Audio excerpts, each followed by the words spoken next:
이따가 좀 정리를 한그 IR 자료를 좀 내고 공유를 할 거예요. 그래서 중간중간에 여기 여러분들 의견 주시면 좀 이제 저희가 지금 IR 자료를 계속 보완하고 있으니까 여기다 적극적으로 반영을 하겠습니다. 그리고 여기 계시는 분들 대부분 이미 주주죠. 우리 회사 주식 가지고 계신 분 맞나요? 다 주주. 이거 본인 얘기야 이거. 보는 얘기라고. 내가 좀 오늘 두서없게 얘기할 텐데, 자, 여러분들 부자가 되는 방법이 여러 가지가 있어. 여러 가지가 있는데, 부자가 돼야 될 거 아니야. 그치? 부자 되고 싶지 않아, 여기도. 근데 중국이 그 자수성가 비율이 되게 높아. 그러니까 자수성가 비율을 어떻게 계산하냐면, 500만 달러가 한 기준이 있어, 1000만 달러가. 그 이상의 순자산. 그러니까 이제 예를 들어서 내가 빌딩을 가지고 있는데 빌딩이 500억인데 그거 사려고 빚이 490억이다. 그러면 순자산이 10억이야. 그러니까 자산에서 부채를 뺀 게 순자산이거든. 순자산이 500만 달러 이러면 진짜 돈이 많은데 그 정도에 도달한 사람들을 이제 분석을 하는데 어떻게 보냐면 상속받은 게 대부분인 사람들이 있고 상속이 아니고 자기가 벌어서 그렇게 된 사람이 있으면 후자를 우리가 자수성가라고 하는 거야. 대한민국의 자수성가 비율이 중국보다 낮아. 쇼킹한 건 인도보다 낮아. 인도는 카스트 제도가 법적으로는 없어. 근데 실질적으로 있어.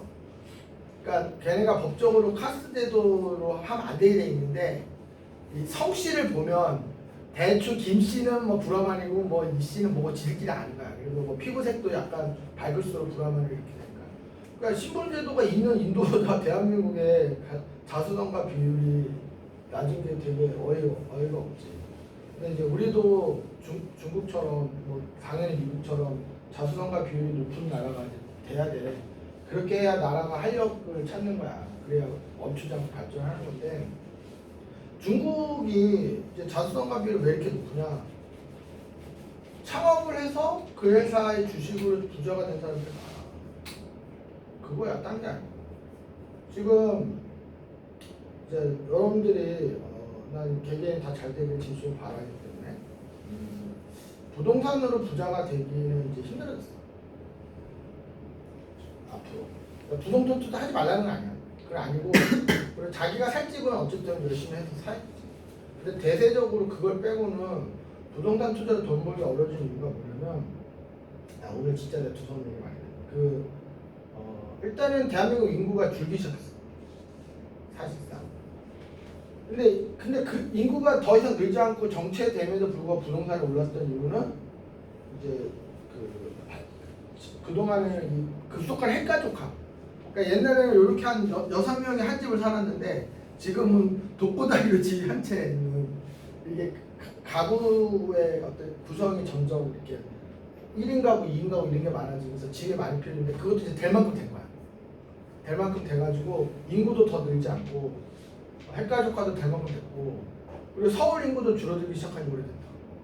그런 전체 맥락이기 때문에 부동산에 투자해서 돈을 벌 수는 있지만 과거처럼 막 이렇게 막 벌고 이런 건 힘들어. 그리고 하나 더 있는데 지금 대통령이 이제 되신 분하고의 의지하고도 관련이 무슨 얘기냐? 미국 주식 시장이 보면 대세 상승을 해왔거든. S&P 500이 투자하면 돈 계속 벌었잖아. 이유가 아주 심플해. 나도 거기 살고 있으니까 나도 잘 알겠지. 미국이라는 나라는 트럼프 같은 그런 아주 부자 빼고는 부동산 투자를 해서 돈 번다는 생각을 잘 안 해. 그리고 그 사람들은 돈이 있으면 대부분의 돈을 주식 시장에 넣는 거야. 그래서 막 투기성 자본에 들어가는 게 아니고 뭐 마이크로소프트라든지 애플 같은 그런 좋은 회사에 그냥 돈 묻어놓고 기다리고 하면은 대세 상승하면. 그러니까 미국이라는 시장은 그동안 부동산보다 주식 시장에 여유 자금이 대부분에 들어가는 큰 구조의 그런 시장이기 때문에 주식시장이 대세 상승한 건데 한국은 그동안에는 반대로 사람들이 돈이 있으면 주식시장보다는 부동산에 묶어놨지. 그러니까 부동산 시장이 대세 상승한 거야. 근데 이 트렌드가 깨지고 있다. 이미 몇 년 전부터 사람들이 부동산의 수익률이 생각보다 안 나오니까 주식에 많이 이제 넣기 시작했고 근데 지금 정부는 더 크게 사람들이 투자 목적으로 부동산에 돈을 넣는 것보다 주식에 넣는 걸 장려하겠다는 취지야. 그래서 5,000포인트를 공약했고 실제 그게 되느냐가 중요한 게 아니고 주식시장에 더 많은 돈이 들어가게끔 하겠다. 그리고 부동산에 들어가는 거는 억제까지는 아니지만 좀 이렇게 활성하지 않겠다. 그래서 실제로 대통령 취임하고 이틀 사이에 코스피 많이 올랐어요. 지금 2.8밖에 올랐어요. 계속 올 거야. 그래서 지금 그냥 돈 남으면은 우리나라 삼성전자 같이 그냥 그런 데 사세요. 그냥 장담하려고 올라. 진짜요. 그 흐름을 보면 그래 단타는 내가 모르는데 큰 흐름은 뻔한 거거든. 그래서 여유자금 있으면 그냥 망할 일 없는 한국 우량기업에 사시면 모르니까요. 내가 한 4,000포인트까지 그냥 무조건 가. 자 그러면은 돌아오면은 여러분들이 회사의 주식을 가지고 그게 부자가 되는 게 중국 사례를 봐도 그렇고 앞으로 우리나라 대세적인 그림을 봤을 때 제일 빅피처상 좋은 거야. 근데 얘기를 하지만은 뭐냐면은 우리 회사 주주들이잖아. 그래서 우리 회사 주식 가치가 확 오르면은 본인들이 부자가 되는 거야. 1차적으로. 그렇지? 그리고 그렇게 해서 부자가 되는 거야. 그리고 그 다음 얘기는 뭐냐면 그렇게 하는 경험을 쌓을 거 아니야 본인들이. 그럼 향후에 내가 언젠가 내 회사를 차려가지고 그렇게 하면 되는 거야. 난 그거 바라는 거야. 그거 바라고 MBA 보낸 거라고. 이 초록소프트의 주주로서 이 회사 기업 가치가 10억일 때, 50억일 때, 100억일 때 이걸 본 거야. 그래서 내가 가지고 있는 주식이 막 10억, 20억 되는 경험을 한 거야. 그러면 그 돈 번 걸 끝내지 말고 이 별게 없구나. 그럼 내가 하면 더 잘할 수 있겠구나. 그럼 내가 혼자 기업 하나 차려가지고 처음에는 자본 5천을 시작하겠지. 고생해서 그 회사 기업 가치 5천원 되고 6천원 되고 하면은 지금 메가커피 저 사람 6천억에 팔았잖아. 메가커피 회사 전체를. 그래가지고 펜트하우스 샀잖아. 이번에 130평. 그럼 그 사람이 그 영화학원 영업사원이었구나. 근데 커피 장사된다는 거 알고 저가 커피 브랜드 창업해가지고 걔가 지점 들여서. 그러니까 부자가 그렇게 되는 거라고. 중국 사람들도. 그러니까 부동산 투자야 이거 아니고. 그러니까 부동산 투자가 문제가 뭐냐면은 되게 시간 좀 자기 인생이 되게 많이 담보 잡혀 그 길을 가야 돼. 자 그래서 이제 그런 얘기를 하고 싶은 거고. 이제 첫째, 둘째. 자 기술 트렌드를 얘기하면 내가 오늘 단톡방에 봤어요? 봤어? 이게 뭔 뜻이냐면 이런 거야.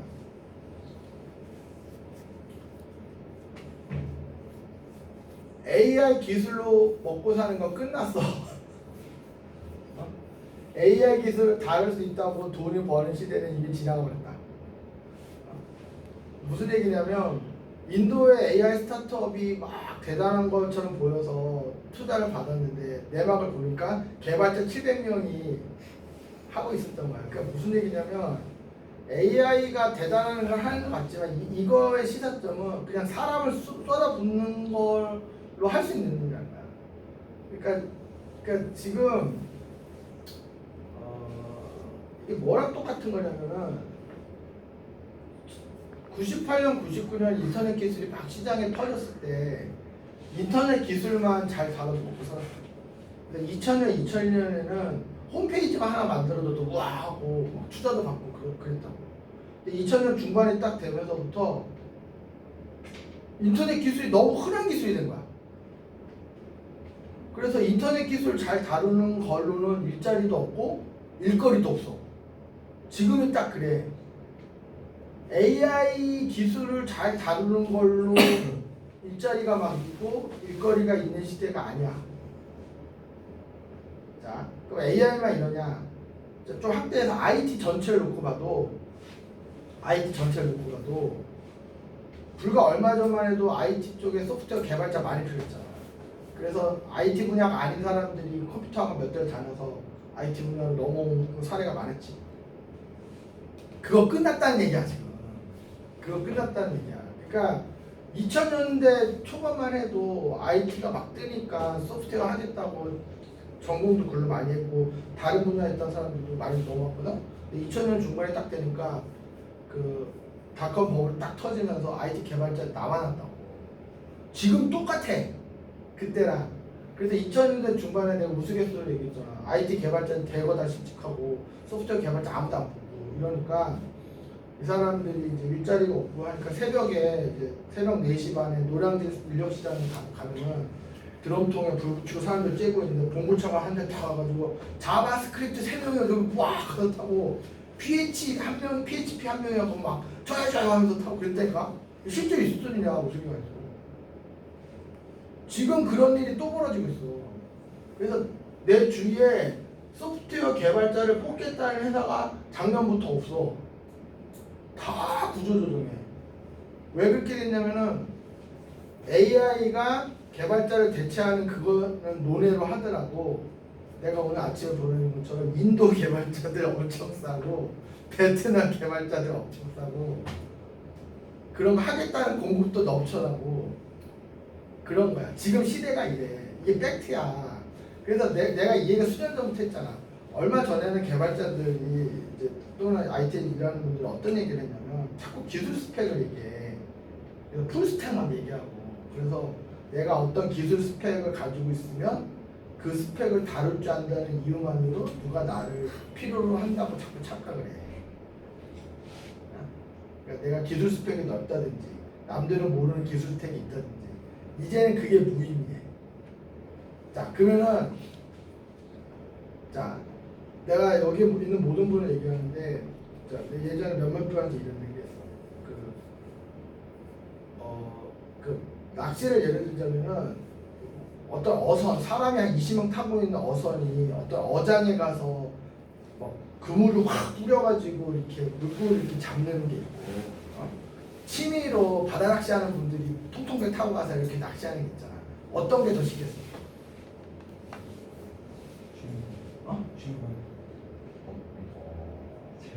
그러니까 물고기를 잡냐 못 잡냐 놓고 어선이 하는 게 쉽겠지. 왜냐면 그 사람들 1년 내내 그 짓을 하고 노하우가 있고 시스템 있잖아. 그러니까 취미를 하는 사람들은 한두 마리만 잡아도 되긴 하긴 하겠지. 근데 잡냐 못 잡냐를 보면은 어선이 가서 잡아오는 것보다 통통배가 잡는 게 훨씬 어려워. 취미로. 자, 무슨 얘기냐. 우리같이 IT를 업으로 하는 사람들도 지금 IT 쪽 일 구하는 게 진짜 힘든 시기야. 지금 겪어서 알지? 어떤 일 벌어지고 있는지. 근데 이런 시기에 우리 개개인이 나가서 본인을 세일즈한다? 안 돼. 안 된다고. 그러니까 우리가 합심해서 여기서 살아남는 게 중요한 거야. 지금 시장 밖을 나가보면 AI 기술을 다룰 줄 안다는 이유만으로 일을 있는 경우가 없다.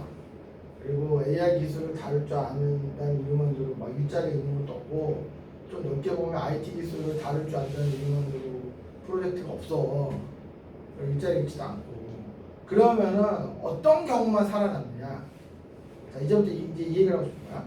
AI 기술 다룰 줄 아는 것도 좋고, 넓게 보면 뭐 백엔드, 프론트엔드, IT 기술 다룰 줄 아는 것도 좋아. 그건 다 좋은데 그게 지금 중요한 게 아니고, 어떤 프로젝트를 같이 할 때 그 프로젝트의 목표를 잘 달성해야 된다든지, 그 프로젝트를 맡긴 고객에게 기대가 있잖아.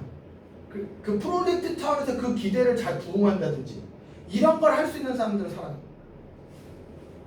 이제는.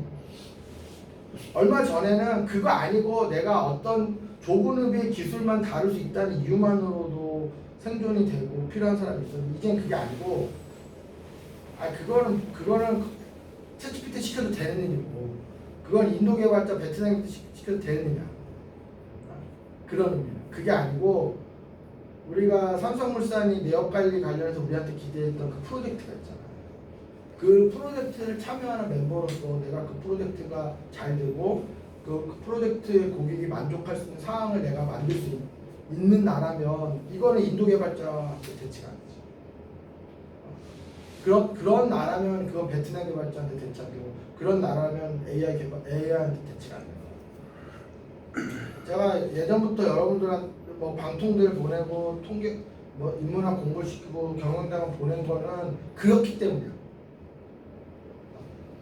그거는 쫓기는 프로젝트를 잘해서 고객을 만족시키고 고객 가치를 만들어내고 우리가 원배처럼 이런 서비스를 잘 만들어서 이걸 이용하는 사람들한테 밸류를 주고 이런 거를 잘할 수 있는 사람들은 가치가 커. 살아남는다고. 근데 그게 아니고 내가 어떤 특정 기술 스펙을 잘 다뤄. 이거 AI가 더 잘한다니까. 그리고 그거는 인도의 드글드글한 소프트웨어 개발자들이 인건비 10분의 1을 해줘. 그리고 베트남 개발자도 인건비 5분의 1이야. 그렇게 그 시절 모르는 얘기를 하는 걸 내가 자꾸 아니란 얘기 하는 것도 나도 이제 지겹고 그렇다고. 자, 그러면은 자 이게 이 얘기를 왜 지금 하느냐? 초록소프트라는 회사에 국한해서 얘기하면 우리가 AI 기술을 다룬다는 이유만으로 먹고 사는 시기는 이미 끝났다. 이미 끝났어. 안 돼. 해봐. 우리 영업하고 있지. 우리가 AI 기술을 다루고 있다는 이유만으로 우리한테 일을 줘? 막 공짜로 POC 오라고 그러잖아 지금. 그리고 견적도 막 4천을 반으로 후려치고 막 별 험한 걸 다 보고 있잖아. 그럼 우리가 살려면 어떻게 해야 돼? AI 기술을 가지고 우리만의 비즈니스를 빨리 만들어내야 되는 거야. 그래야 되는 시기인 거야 지금. 이건 마치 뭐냐면 2000년대 중반에 인터넷 기술만 그냥 잘 다룬 회사들은 다 없어졌어. 근데 그 인터넷 기술로 온라인 쇼핑몰 비즈니스를 만든 회사들은 커졌지. 아마존이라든지 지마켓까지 인터파크처럼. 인터넷 기술만 그냥 잘 다루고 홈페이지나 잘 만들어주고 이런 회사 다 없어졌지만 그 기술 가지고 SNS 서비스를 만든 회사들 인스타그램이 되고 메타가 됐잖아. 어? 지금이 그런 거야 지금. 작년 이전만 해도 AI 기술을 다룬다는 이유만으로도 일이 있고 먹고 살게 됐다고. 근데 이미 작년 이후부터 그건 안 돼. AI 기술을 가지고 니네가 프로젝트를 할 때마다 고객을 만족시키는 결과를 낸다든지 이제 우리가 삼성물산 용접 프로젝트 할 거 아니야. 그거 우리가 한 결과 걔들이 용접이 더 잘 돼야 된다는 거야. 그러니까 어? 우리가 만들어진 걸로 현장에서 용접해 보니까 용접 미스가 덜 나고 품질이 좋아지고 그러면 이렇게 된 거야. 이해되지?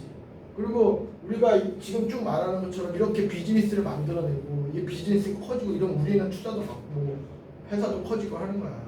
근데 그냥 나이브하게 너네 뭐야? 그럼 우리 AI 회사인데. 그 뭐야? 그 뭐랑 똑같은 거야? 너 뭐야? 그럼 우리 인터넷 회사인데요? So what? 그러잖아. 그 너네 할 줄 아는 게 뭐야? HTML 가지고 홈페이지 만들 줄 아는데요? What? 이렇게 되는 거지. 그거 지금 중학생들도 하는 건데. 그 너네 뭐야? 그러면 우리 저 AI 모델 만들 줄 아는데요? 왜 이렇게 되는 거야? 그렇게 됐다고. 시기가 그렇다고. 그러니까 이거를 이해 못하는 사람들은 여전히 뭔가 자기가 특정 기술 스펙을 다루면 생존이 되고 아니다. 자, 그런 말씀 얘기를 할게요. 자, 우리가 준비한 IR 자료 한 12페이지 되니까 얘기를 하면 자, 처음 이런 순서대로 얘기를 할 거예요. 이 흐름의 근본은 뭐냐면 우리가 없는 시장을 만들어내는 게 아니라는 거야. 그거는 아마존, 애플도 못하는 일이야. 시장이 있는데 시장 안에서 우리 포션을 잘 찾아내는 거야. 아니면 시장을 잘 정의해서 우리가 들어갈 부분 만 이렇게 되는 거지. 뭐 사람들이 뭐 핸드폰 스위치 아무도 안 쓰는데 핸드폰 좋아요 이거 아니라는 거야. 근데 이 흐름들 얘기했지만 우리가 들어갈 만한 이미 좋은 시장이 있고 또 그 시장이 성장성이 있다. 그래서 이제 시장 얘기를 할 거. 근데 우리가 뭐냐? 그러니까 시장이 좋은 건 좋은 거고 그 니네가 뭐냐고 물어볼 거냐. 근데 우리가 이 좋은 시장에서 우리가 비즈니스를 만들 능력이 된다는 얘기를 하고 싶은 거야. 그다음에 이제 우리가 그걸 했던 실적을 얘기하고 앞으로 어떻게 할 건지, 투자를 어떻게 받고 싶은지 이런 얘기를 하자. 넘어갑시다. 첫째, 총 10가지인데 우리가 스포츠 데이터 어널리틱스라는 줄여서 SA 시장이 있다고 우리는 판단하는 거야. 어디에? 미국, 유럽을 보니까 이런 식의 시장이 17억 달러라고 느낌이 안 나. 요새 1달러 얼마야? 1,000원 얼마? 떨어져서 1,400원, 1,300 얼마, 이거 1,380원. 이거 우리한테 그래. 2조? 근데 달러라는 게 있어 보면 한 2조 몇천 원 그냥 이런 시장이 있는 거야. 근데 이런 시장이 왜 있느냐? 미국이나 유럽은 일단 스포츠 산업 자체가 커.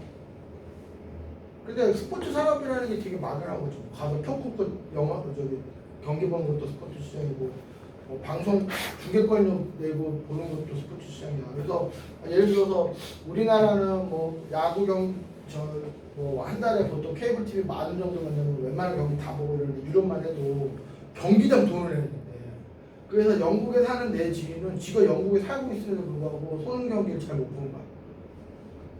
TV로 보는 게. 그러니까 그게 너무 비싸니까 걔들은 어떻게 하냐면 동네 호프로에 가가지고 요만한 TV 이렇게 보는 맥주 마실 때 보는 거야. 그러니까 외국은 중계권 시장도 되게 비싸. 근데 우리는 아니지. 근데 우리도 중계권 시장이 커질 기미가 보이지. 허구현 총재가 처음으로 그 중계권료를 팔았잖아, TV에. 옛날에는 그런 스포츠 얘네들이 어떤 마인드냐면, 야, 우리 경기 중계해줘도 땡큐 이런 느낌이었어.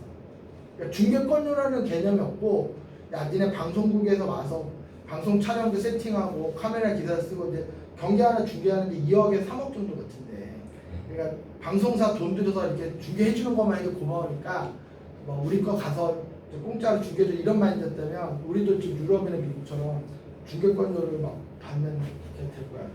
그러니까 입장권 수익 시장, 그런 중계권 시장, 유니폼 같은 그런 상품 시장 이렇게 되게 많은데 우리는 그런 걸 커버하는 게 아니라 그 중에서 스포츠 데이터를 제대로 분석하고 싶어하는 그런 욕구가 있고 여기에 실제 돈을 쓰고 있다는 거야. 그럼 이게 뭐냐면은 경기력을 향상하고 전략을 수립하고자 하는 어떤 그런 팀이나 개인의 그런 욕구가 있고 실제 그런 데 돈을 쓰고 있고 그 다음에 이제 우리가 보면 미국 시장을 놓고 보면 이게 이제 스포츠 배팅이라는 시장이 있고 그 다음에 환타지 스포츠라는 시장이 있고 여기는 언급이 안 되어 있는데 선수 카드 시장이 있어요. 이게 다 연결이 되어 있는데 그러니까 선수의 퍼포먼스를 잘 분석하고 얘가 얼마나 앞으로 잘할 놈인지를 판단함에 따라서 더 잘할 수 있는 그런 연계 시장이 있어요. 그리고 뭐 팬 마케팅이나 구단 운영 전략이라든지 이런 미디어 부분 이런 데서 보면 이 스포츠 데이터 어널리틱을 잘 함으로써 이제 우리가 돈을 벌 수 있는 기회들이 있기 때문에 이런 시장이 있는 거예요. 근데 잠깐 이 시장 규모가 저렇다라는 근거는 뭐죠?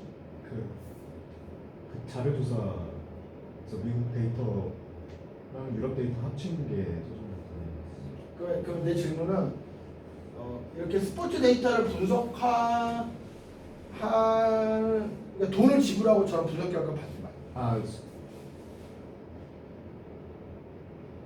돈을 그 매출이 저 정도 규모고요. 그 사람은 좀 더 찾아보겠습니다. 그러니까 뭐냐면은 이게 이쪽 페이지 표현은 전체 스포츠 시장이 크다는 건 일단 좋고 그 안에서 스포츠 데이터를 분석하는 것을 이제 하는 행위에 사람들이 어느 정도의 돈을 쓰고 있다라는 그게 필요해. 스포츠 데이터를 분석을 해주는 게 공짜가 아니잖아. 스포츠 데이터를 분석해주고 돈을 얼마를 받는다. 반대로 스포츠 데이터 분석 결과를 누리는 사람들이 돈을 얼마나 지불한다라는 그 시장이 필요해. 사실은 그게 직접적으로 우리 시장이야. 그러니까 그걸 좀 확인해줘. 그래서 대표적으로는 언급되는 것처럼 이런 회사들이 실제로 있어. 스포츠 레이더라는 회사는 사실 우리가 원베이스 한량을 좀 비슷하지. 그리고 이 스텝 퍼폼이라는 회사도 실제로 이런 서비스를 하고 있고 이건 실제 프로팀에서 이용을 또 하고 있어. 그리고 오타라는 회사도 마찬가지고. 그러면 사실 여기서 찾을 수 있을 거예요. 그러니까 이걸 예를 들어서 이걸 이용하는 프로팀이 여기에 매년 얼마씩 돈을 지불하고 있다면 그 시장을 말합니다. 그러니까 정확하게 얘기하면 이렇게 스포츠 데이터를 분석한 결과를 누리는 집단이나 개인이 지불하는 그 돈.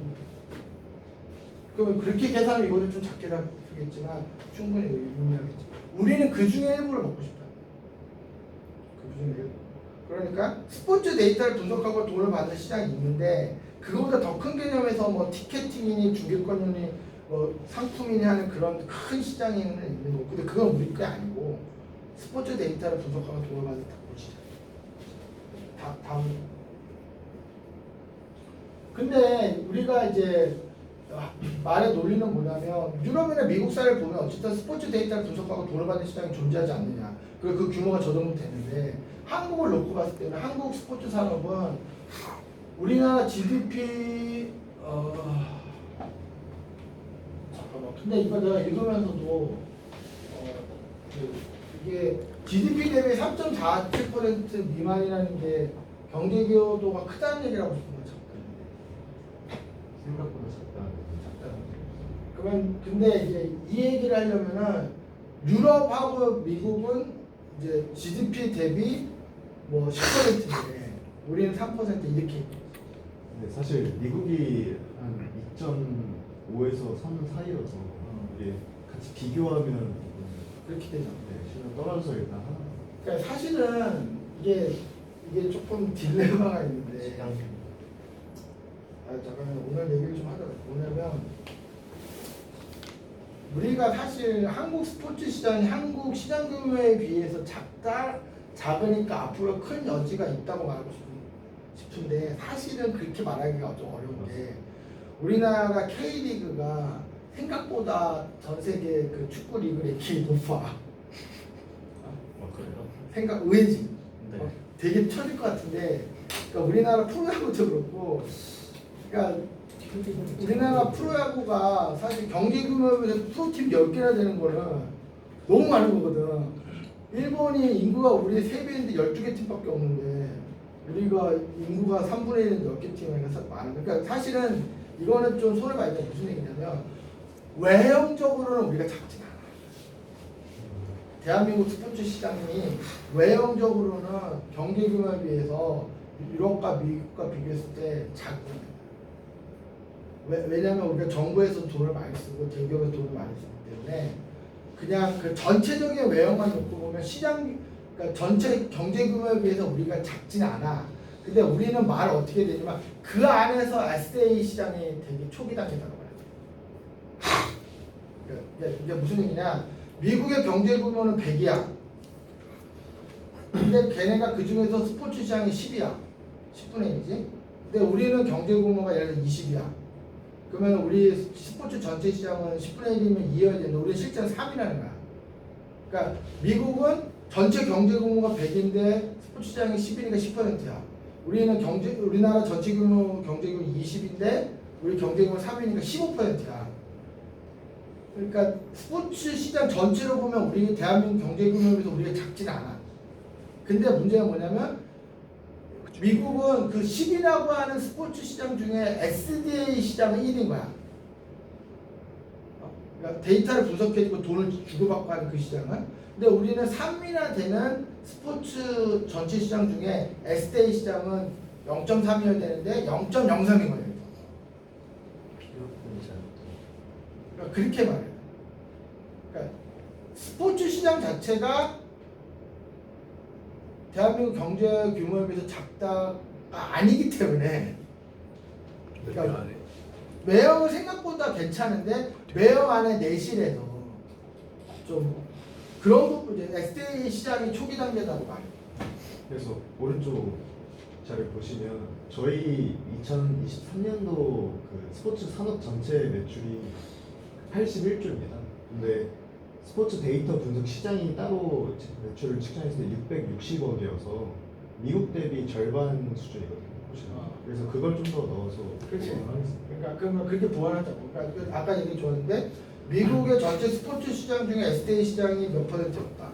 우리는 대한민국 전체 스포츠 시장의 SDA 시장 비율로 더 낮으니까 이 비율, 그러니까 예를 들어서 미국 전체 스포츠 시장의 SDA 시장이 10%였는데 우리 전체 스포츠 시장의 SDA 시장이 5%면 5% 정도 더 커질 여지가 있는 거잖아.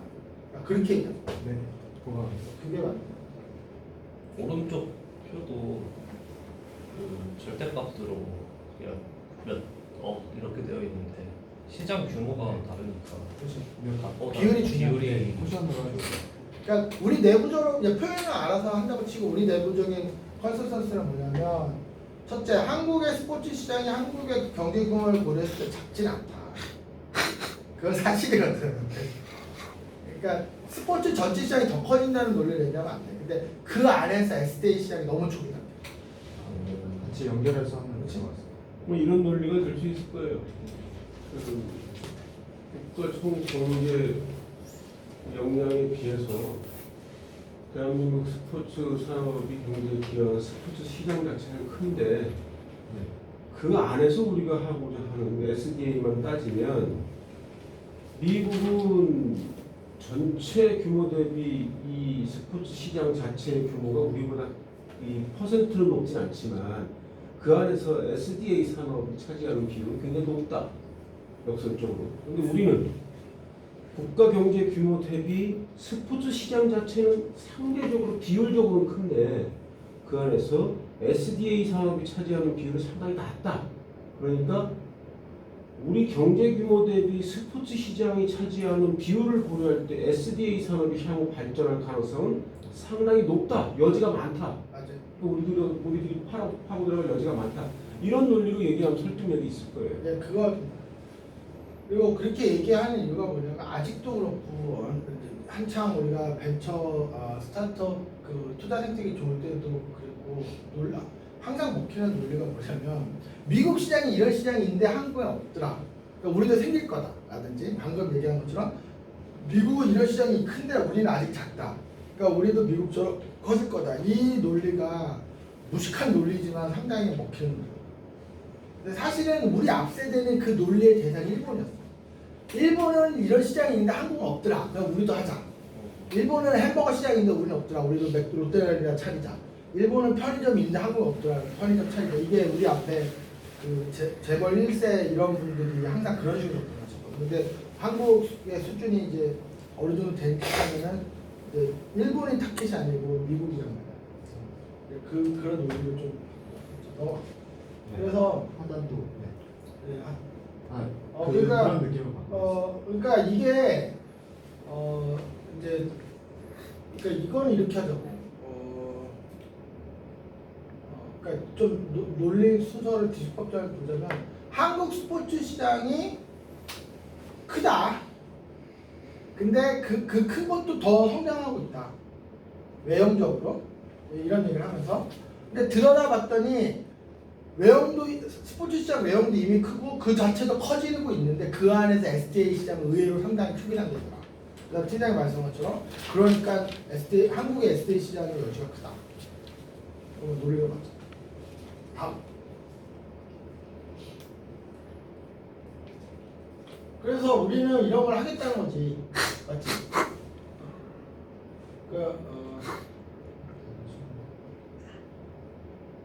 우리가 스포츠 데이터 인텔리전스 기업이 되겠다는 거죠. 데이터 플랫폼. 그래서 이렇게 하겠다는 거고. 이건 뭐지? 내부에서 하기 힘드니까 저희가 구단이나 이런 거를 이런 역할을 하겠다. 예. 또 저것도 외부에서 주장을 저렇게 하는 거거든요. 그러니까 기존의 구단들은 서로 경쟁했는데 호구형 총재 바뀌면서 뭐 OTT 이런 거랑 경쟁하겠다 이런 얘기가 나와요. 그거 따라하고 이제 지금 이런 얘기를 보면 내가 보고서 작성 관점에서 늘 말씀을 드리지만 작성은 나는 알겠어. 나는 알겠다. 근데 저거를 눈으로 읽고 있는 보고를 받는 사람 왜 뽑기? 이렇게 되면 그건 조금 생각하기 어렵다. 저기서 내가 이걸 전달하고자 하는 메시지가 뭔지를 그 사람들이 명확하게 이해할 수 있도록 필요하면 서술어가 필요하면 서술어를 넣을 필요도 있다. 저렇게만 넣으면 무슨 얘기인지 할 가능성이 그럼 이렇게 하죠. 요 특히 요거는 앞으로 빼야 돼. 앞에 있는. 그러니까 이걸 왜 앞으로 빼야 되냐면 이런 논리이기 때문에 한국 스포츠 시장이 더 커질 거다. 그러니까 우리가 KBO가 영화 팬들 많이 있어요. 그러니까 그런 식으로 이게 기존에는 스포츠 종목끼리 경쟁하고 뭐 이런 논리였는데 이런 트렌드 때문에 다른 장르의 어떤 수요가 스포츠 산업에 들어온다든지 그런 일이 실제 벌어지고 있어요. 그러니까 요 단락은 앞 페이지로 빼서 지금 스포츠 시장이 이런 변화가 있어서 스포츠 시장 자체가 더 커질 것이다라는 얘기를 할 때 이걸 논리를 쓰고, 그러니까 앞에서 마찬가지로 스포츠 시장이 이미 크고 대한민국 스포츠 이미 크고 더 커지는데 그 안에서 SDA 시장 초기 단계에서 우리 역할이 있다 이런 얘기. 그리고 나머지는 우리가 SDA 회사로서 이런 식의 일을 하겠다는 얘기를 하는 거예요. 앞에 두 개도 마찬가지고 저것도 저런 목표를 갖겠다는 거고. 근데 왜 지금 우리가 이런 사업을 하겠냐고 하겠다고 말을 하냐면 시기적으로 이런 상황이 유행이잖아. 그런 흐름으로 그냥 말씀하신 것처럼, 그러니까 이거는 지금 우리 내부 공유를 해서 하는 얘기고, 그러니까 대외적으로 이걸 이제 처음 딱 보는 사람들이 이해할 수 있게끔 이제 논리 흐름은 부연 설명하지 않아도 바로 이해하도록 좀 정리를 하죠. 뭐 어차피 그러려고 모인 시간이 지금 초반입니다. 자, 다음. 그런데 앞에 저런 기회가 있고 우리가 저런 사업을 하고 싶다고 얘기를 했는데 저걸 우리가 왜 잘할 수 있느냐, 그런 얘기를 합니다. 대표가 일단 이런 커리어가 있고 넘어가.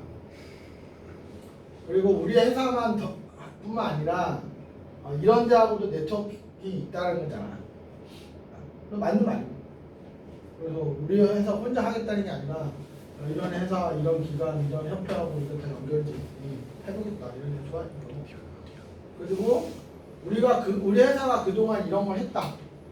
여기 밑에 그 노래지. 우리가 이런 걸 한 회사다. 다음. 그리고 우리가 AI 관련해서도 일을 이렇게 많이 했다. 뭐 일단 내용 좋단 말이야. 다음. 그리고 이거는 이제 사례잖아.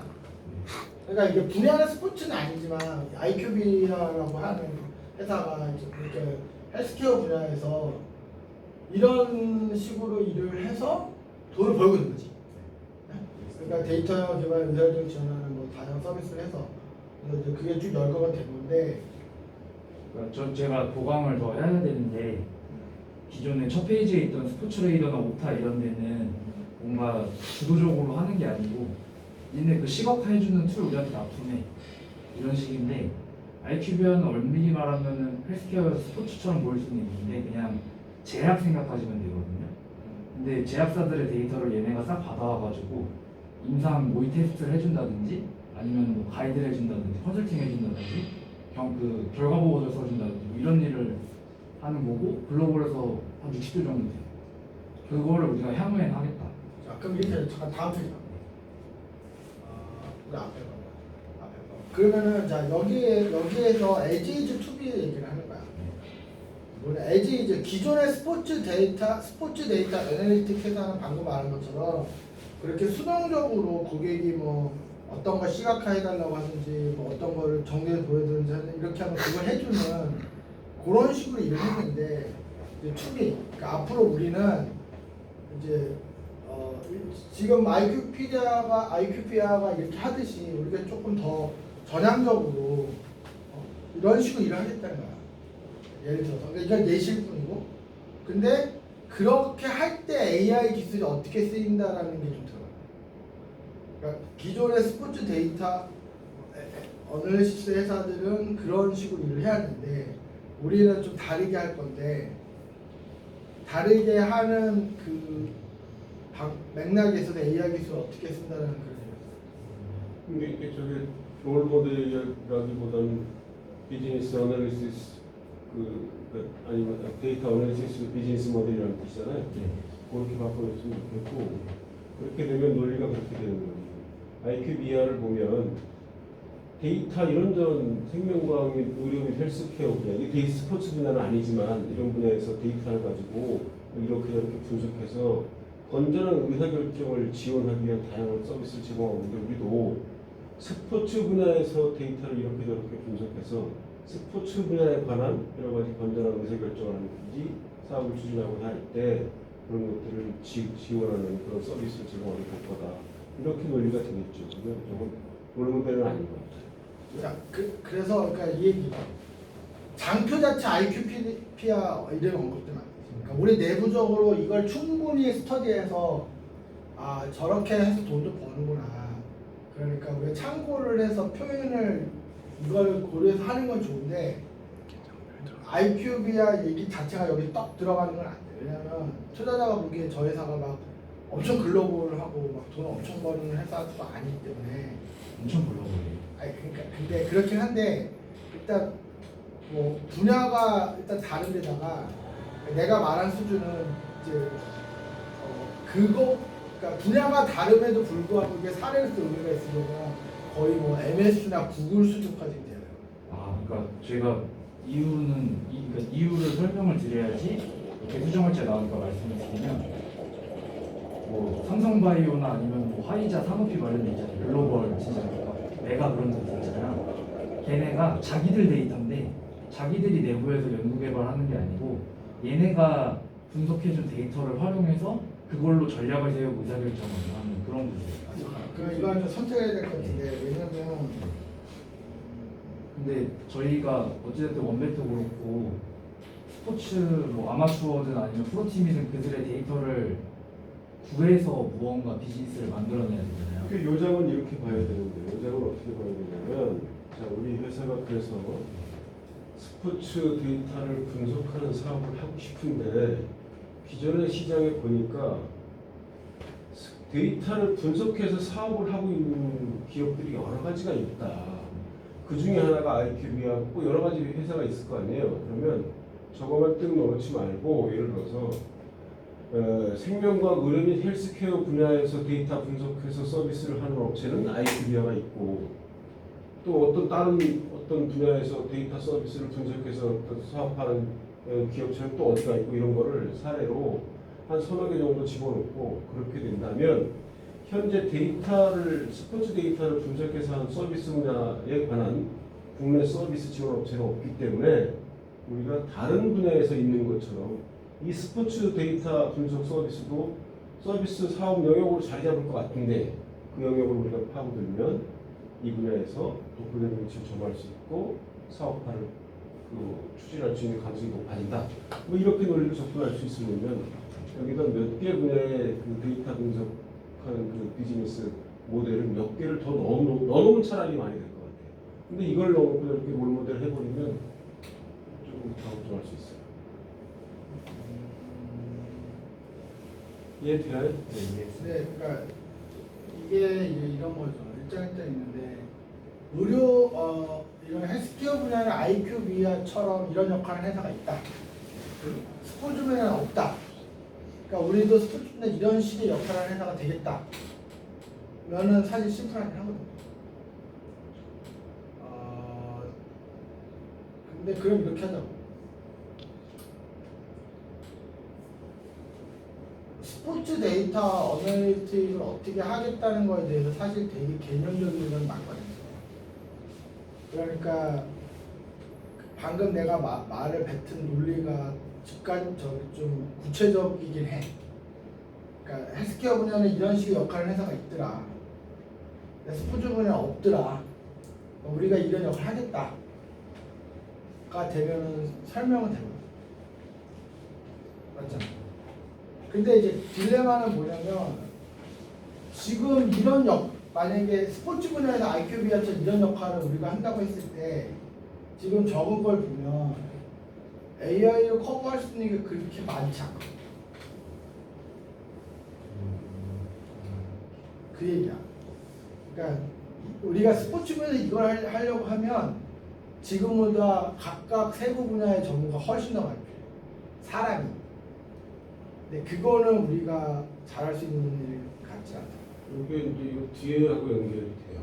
그래서 여기서는 말씀드렸던 것처럼 각 분야에는 데이터를 분석을 해서 그거를 사업을 하고 있는 업체들이 여러 가지가 데이터 분석 업체들이 있어요. 근데 스포츠 분야는 아직 그런 게 없어요. 그래서 우리가 하고 싶어요. 한다면 뒤로 한번 가볼까요? 한다면 스포츠 데이터 분석 분야에서는 우리가 이렇게 할 수 있을 것 같아요. 이렇게 핵심 전략은 이런 것들이고요. 처음에 시장 생성하고 인식해주고요. 뭐 저런 걸 확보해서 이렇게 저렇게 우리가 사업 영역을 할 수 있을 것 같아요. 여기에다가 AI를 접목시키면 저기 IT의 AI 개발 10년의 노하우라는 말이 써 있잖아요. 그걸 여기 요 밑에 어디에 사업화를 추진하는 과정에다가 그렇게 해서 AI를 분석해 접목을 시키면 구체적인 사례나 방향성을 좀 제시해 줄 필요가 있을 것 같아요. 예를 들면 우리 대표이사하고 지난번에 논의했던 게 있잖아요.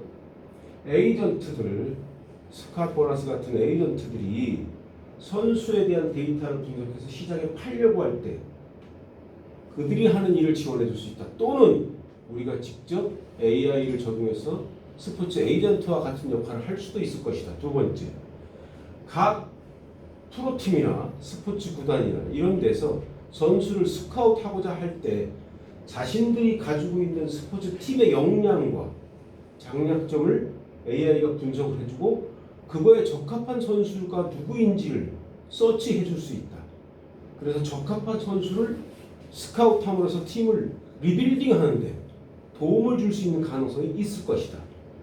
또 하나 이런 영역도 있지 않을까요? 우리가 지난번에 스쳐가면서 얘기했던 거지만 LG가 삼성과 경기할 때나 두산과 경기할 때 선발진은 다를 수 있습니다.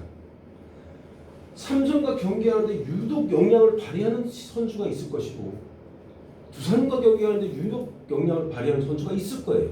이걸 데이터 분석을 해보면 AI가 찍어낼 수 있거든. 그러면 삼성과 경기할 때 베스팅은 스타팅 멤버는 이런 애들로 구성해서 경기를 치르면 승률이 좀 높아질 수 있다. 승리할 가능성은 그냥 일반적인 그냥 오더를 가지고 경기하면 50%에 불과한데 요렇게 선발진을 구성을 하면 60% 70% 넘어갈 수 있을 것 같다. 이거 우리 원뱃에서 하고 있는 거잖아요. 그와 같이 그렇게 해서 감독들 각 구단에서 선발진을 구성하고자 할 때 베스트 팀을 선정하는 그런데 지원을 줄 수도 있을 것이다. 이와 같은 것들이 꽤 있을 거예요. 그렇지 않을까요? 네, 그럼 이렇게 할게요. 잠깐만 다음 페이지 있어요. 다음 페이지. 앞에. 자 이렇게 하죠. 그러면 논리를 이렇게 할게요. 자 앞에 페이지. 자 이렇게 할게요. 그러니까 의료와 헬스케어 분야에는 IQ, PD와 같은 이런 역할을 하고 있는 데가 있더라. 스포츠 분야 없더라. 우리가 그런 역할을 하겠다.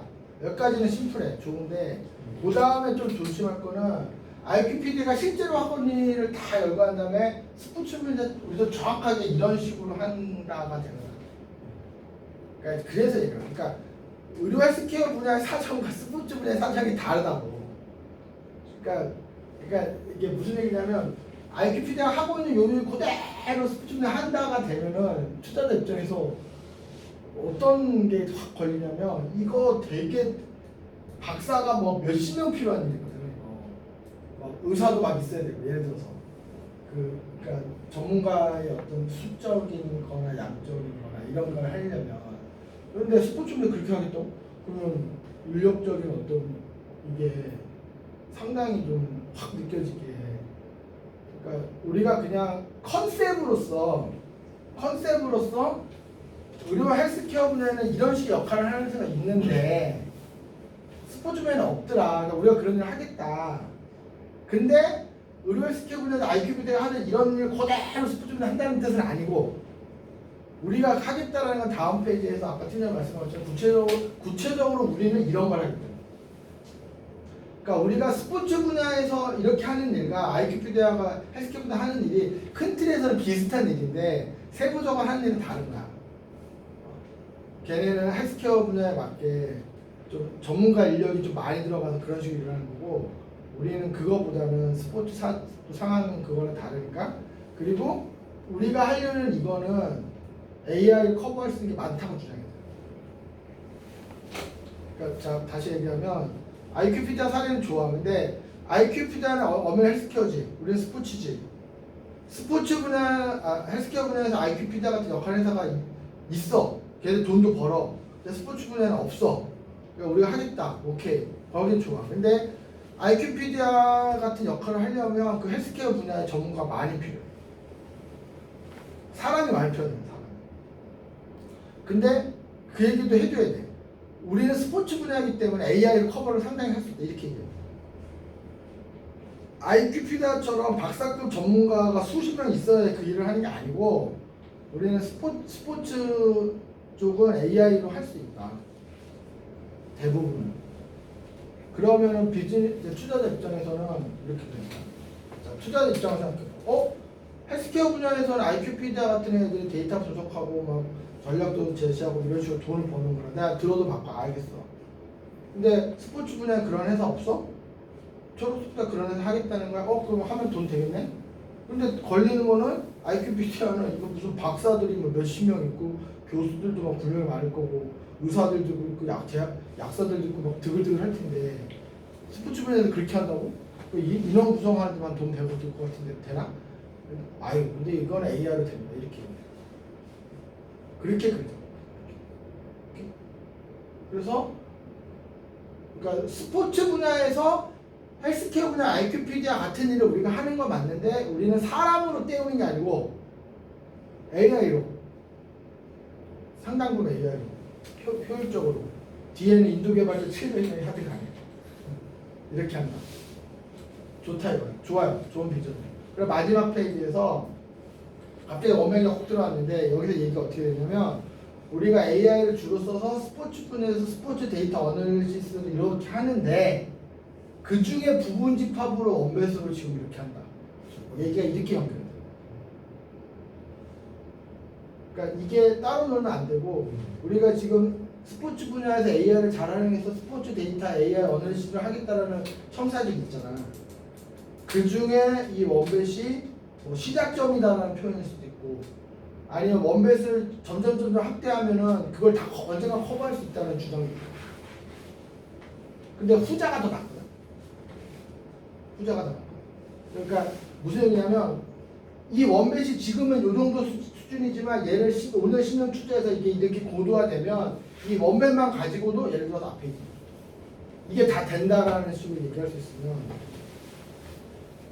그러니까 우리가 프로팀을 대상으로 뭔가 서비스 할 때도 원뱃을 근간으로 해준다든지 이렇게 되면은 논리적으로 어떻게 보면 이 점이 굉장히 중요해요. 이게 엄청나게 중요한 점이에요. 이게 뭐 한 장으로 처리가 되든 두 장으로 처리가 되든 세 장으로 처리가 되든 장수가 문제가 있는 게 아니고 우리 김수석도 그 작성하면서 느꼈을 걸 사실은 비즈니스적인 관점에서 보면 고객사들이 얘를 보고 이 장을 보고 혹하게 되는 거야. 이게 핵심이야. 여기를 어떻게 좀 더 어필해볼까 하는 걸 잘 생각해 볼 필요가 있고 지금 대표에서 얘기한 것처럼 이 안쪽 어디에 스텝 1이 됐든 2가 됐든 3가 됐든 뭐가 됐든 핵심 전략이 됐든 뭐가 될지 모르겠지만 우리가 지금 요 안에서 요런 스탠스 중에서 원뱃을 하고 있는 거거든요. 우리 원뱃이라고 딸랑 들어가 있잖아.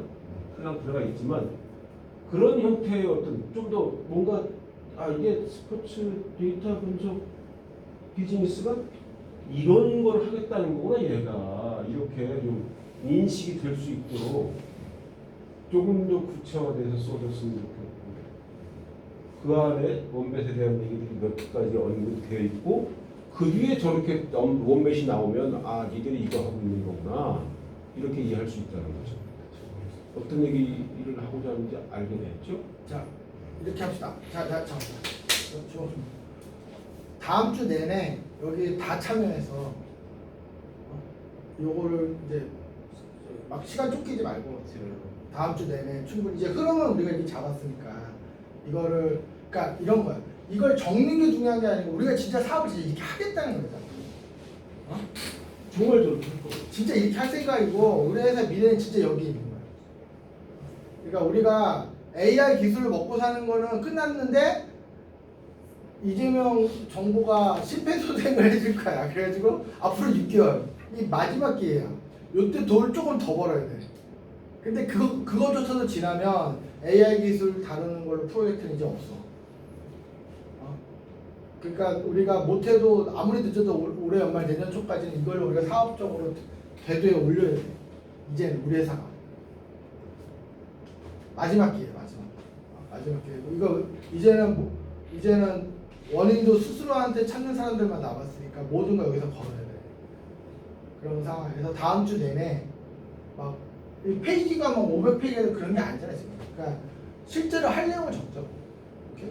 그리고 마지막 부분은 어쨌든 이게 우리가 진짜 하려는 이 페이지 앞에 이게 우리가 전체 하려는 내용이 이고 진짜 할 걸 적으라고 진짜 할 걸. 근데 다른 거는 IQ 비자처럼 인력 투입을 쏟아부어서 하지 않겠다는 거야 우리는 AI로 하겠다는 거야. 근데 이거 중에 원뱃이 차지하는 부분은 어디다? 그리고 원베이스 커지면 이걸 대부분 커버가 된다. 뭐 그런 논리가 사실 되죠. 그래서 그렇게 하겠다는 거예요. 자, 그래서 마지막 페이지는 우리가 이거 다 얘기를 해주는데 2021년 봄에 우리가 기업 가치를 150억을 정도 받았어요. 왜 150억이냐면 그 무렵에 우리 정도 실력과 규모 회사 AI 회사들이 150억 전후로 투자를 받았어 실제로 4년 전에. 그래서 그런 제안을 구체적으로 나도 받았는데 이제 와서 보면 내가 그 투자를 안 받은 게 정말 잘한 것 같아. 왜냐면 그 투자를 그때 그런 조건 투자를 받았으면 지난 4년간 이미 진작에 다 썼고 그 돈을. 그리고 별 의지가 없는 사람들도 남아있겠지. 근데 우리가 그 시기를 지금으로 미뤘기 때문에 이게 좀 벌러진 거야. 이렇게 된 거고. 그래서 최근에 제가 투자자를 만나서 이거 얘기할 때 우리 회사의 가치가 150억 이상이라는 것 자체는 돈이 있어. 그 자체는. 근데 그 투자자가 이제 좀 현금이 당장에 이제 우리한테 투자할 만큼의 돈이 충분히 있지 않았기 때문에 우리 다음 투자를 얘기를 하는데 이제 우리가 회사 가치를 150억이라고 보고 이번에 10%의 시음주를 발행할 거고 투자자한테 15억을 갖고 10% 주려고 해요. 그러면 그래서 여러분들 각자 주식이 있잖아. 그러니까 그러면 지분율이 중요한 건데 만약에 우리 회사 지분을 1% 가지고 있으면 1억 5천이라고 보면 돼. 쉽게. 0.5%가 지금 7,500만 원. 근데 지금 가격이 중요한 게 아니고 우리 앞에 비전대로 하면 우리가 2천억, 3천억 될 거냐. 2천억. 그래가지고 우리 회사 기업 가치를 두 단위로 만들어야 내 지분을 전부 다 이렇게 매각해서 에디체인스 에디체인스 4천억 필요하거든. 내 지분 가치가 최소 4천억. 물론네요 저는. 몰랐어. 아이 우승해야지. 할 수 있어. 메가커피가 6천억인데 메가커피 아무것도 없잖아. 메가커피 그 기술 있어, 특허가 있어. 사우르 커피, 사우르 커피 아니야. 하여튼 커피 떼다가 그냥 이렇게 해가지고 소름이 간 거 몇 번 때리고 그냥 간판 노란색 해가지고 6천원이야. 그게 6천원이라고. 컴포즈 커피도 인도네시아 쪽에 4,500원 팔고 들었어. 그런 식이야. 그럼 우리 객들 되면 이쪽 봐봐. 우리 인턴하고 우리 앞에 빼. 이거대로 되면 우리 기억하지 않아야 될 거야. 이 사람 내가 이벤트겠지. 이거대로 되면 한 5년, 10년 우리 회사 기억하지 않아야 돼. 1000%. 그래 그렇게 되는 거야. 지금 우리 기업까지 150억이라고. 그렇게 부자가 되는 거야 그렇게. 그러면 이제 그 노하우를 습득할 거 아니야 이 사람들이. 별거 없잖아. 딱 노하우 보고 훈나 해서 또 한번 차려보고. 메가커피도 차리고. 메가커피 별거 없더라. 울트라 커피 이런 거 차리고. 그치? 그건 부자 그렇게 되는 거야. 됐네? 됐죠? 자, 하여튼 뉴캐슬 그만.